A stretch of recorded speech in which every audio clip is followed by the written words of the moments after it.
کرنا ہے کہ عشاء کی نماز پڑھ لی تو وہ تو آپ کو پتہ ہے کہ عشاء کی نماز پڑھنے کے بعد سونے میں ہم کافی دیر کر دیتے ہیں، شہروں میں زیادہ دیر تک جاگنے کا رواج ہے، لیکن یہ عمل جو ہے وہ آپ نے اس وقت کرنا ہے، دوبارہ سے وضو کریں کہ جب اس عمل کے کرنے کے بعد آپ سو جائیں اور آپ نے کوئی اور کام نہ کرنا ہو، تو آپ نے کیا کرنا ہے کہ تازہ وضو بنا لینا ہے، ٹھیک ہے، جب آپ سونے کے لیے جا رہے ہو بالکل ہر کام آپ کا دنیاوی کام ہو چکا ہو،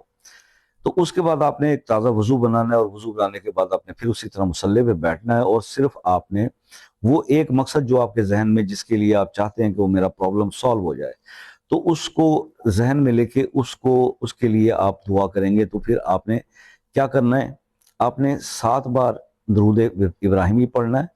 اس کے بعد 70 بار آپ نے 70 ٹائمز سورہ قریش پڑھنی ہے، اور پھر 7 بار سورہ درود ابراہیمی پڑھنا ہے، اور یہ عمل آپ نے 7 یعنی راتوں میں آپ نے یہ کرنا ہے، 7 دن تک، یعنی 7 رات آپ نے عشاء کی